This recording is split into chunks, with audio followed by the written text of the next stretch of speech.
बांग्लादेश में महत्वपूर्ण आम चुनाव में अपनी पार्टी बांग्लादेश नेशनलिस्ट पार्टी यानी कि बीएनपी को शानदार जीत दिलाने के बाद तारिक रहमान देश के अगले प्रधानमंत्री के रूप में मंगलवार को शपथ लेंगे।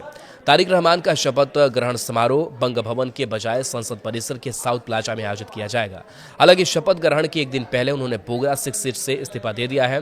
बीएनपी प्रमुख ने अपने इस फैसले के संबंध में बांग्लादेश के चुनाव आयोग को औपचारिक रूप से एक पत्र भेजा है। चुनाव आयोग के वरिष्ठ सचिव अख्तर अहमद ने सोमवार को इस बात की पुष्टि करते हुए कहा कि मैं बीएनपी अध्यक्ष तारिक रहमान का बोगरा 6 सीट छोड़ने को पत्र प्राप्त हुआ है। राजपत्र अधिसूचना के माध्यम से सीट को रिक्त घोषित करने की प्रक्रिया चल रही है। सरकारी समाचार एजेंसी बीएसएस ने सोमवार को बताया कि राष्ट्रपति मोहम्मद शहाबुद्दीन मंगलवार दोपहर को जातीय संसद के साउथ प्लाजा में नए मंत्रिमंडल सदस्यों को शपथ दिलाएंगे।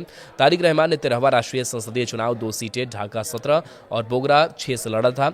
उन्हें इन दोनों सीटों पर जीत मिली थी। हालांकि बांग्लादेश की लोक प्रतिनिधित्व आदेश आरपीओ की धारा 119(1) ख के तहत एक उम्मीदवार अधिकतम 3 निर्वाचन क्षेत्रों से चुनाव लड़ सकता है। धारा 19(2) के अनुसार अगर कोई उम्मीदवार एक से अधिक सीटें जीतता है तो उसे राजपत्र अधिसूचना के 30 दिनों के भीतर चुनाव आयोग को लिखित रूप में यह सूचित करना होता है कि कौन सी सीट बरकरार रखना चाहता है।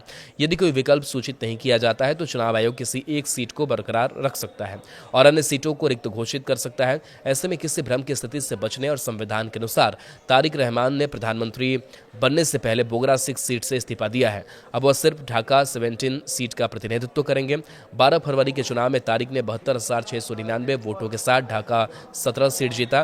बांग्लादेश जमात इस्लामी के उम्मीदवार एसएम को हराया।